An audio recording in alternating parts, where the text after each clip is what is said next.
Our next speaker is Masaba, who has also spoken before. And he's going to tell us about the road as a commons. So, welcome to the stage, Eric.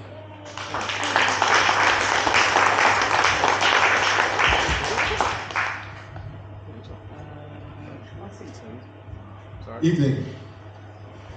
So, it's taking a while, sorry. I'd like to talk to you today about a city without cars. Now, is that possible? I think it's only feasible in the largest, richest cities on our planet, with very well developed and dense public transport networks, serving every area equally at no upfront cost to its citizens. That's reasonable, isn't it? Who wouldn't want a perfect public transport system where we can get wherever we want and we don't have to pay a thing up front? As free as possible at zero cost. Well, that's of course a fantasy. It can't really happen. We've seen what's happened in London with probably the ULEZ is a response to all the money they lost during the pandemic when people weren't using public transport system. Public transport is incredibly expensive. And it's an incredible thing that we have to try and put in, but it just doesn't work in anything but megalopolises like London or Paris or New York. In most cities of the world, we would never have a densely populated public transport system. So when we want to talk about zero-car cities or 15-minute cities, there's a dangerous undercurrent of authoritarianism potentially in there. There may be top-down control which will come in, which would limit certain people. If we put that in, it's too easy for an authoritarian state actor to say, we don't like what you think, we don't like what you say, so we're going to prevent you having access to the public transport system.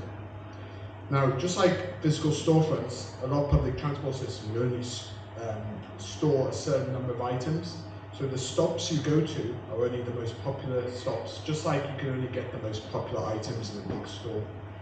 And that's a shame because it turns out that the total of all the less popular categories of things you want to buy or places you want to go actually far outweigh the sum of the most popular areas. And that's why people have cars, because you can't really get to where you want to go unless you've actually got a car. That's why it was always seen as an avatar for freedom. That's why after the 1940s in the United States with the road network, we saw the explosion of growth of car. But this is not something that we can keep up with. As car ownership increased, we obviously all know what the attendant problems were, the explosion in poor air quality, particulate matter, not being able to go anywhere. So we need a better way to manage that shared resource known as the road commons and all the vehicles on it. So how can we do this without resorting to basically telling everybody, you can't have a car, you can't do this, or you have to pass a certain test and have the same views if you're able to use it. What we might need to do is basically have tolling everywhere all the time. Now, before you want to get all angry about that, that might work if we actually pay people for not using the road from the people who do use the road. Now, we can do this because this is something you get from Google, which shows you what the busy times of restaurants or shop are. How are they doing that? Well, they are checking to see what demographic are going there at whichever time. I mean, you might be a Korean Armenian boy band, for example, like this, and we would know that you go to certain restaurants at certain times, so we could actually make it cheaper for you if you want to do that. Google's first revenue opportunity came from violating the IP of a company called GoTo.com, who pitched them this idea of something called AdSense, basically. And Google said, oh no, we wouldn't want that, go away, you horrible people. Then they did it anyway, and they got sued. They settled that to court, so it does happen. So if we had a system that basically allowed you to auction your access to the road continuously, but if you didn't use your allocation, you were paid cash. So if you were cycling, you'd be being paid by all those motorists who weren't cycling, which would be a good outcome.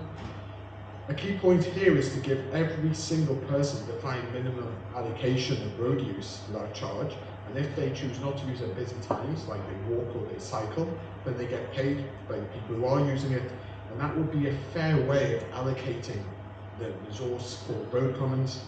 And we must make it that every human has a right to do this, and it can't be taken away. You can't say, I don't like you because your name is Nigel or Farage, so I'm just going to take your banking away.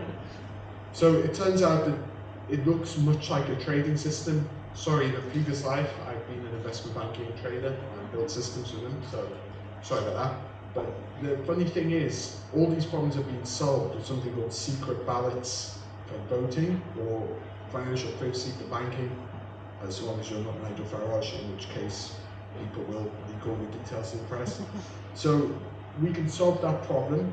We can make the road a commons, which actually pays cyclists, pedestrians, other users who aren't using cars for doing that exactly. And that's a fairer way to use it without saying to everybody, you must use a bike or you mustn't have a car. Thank you very much.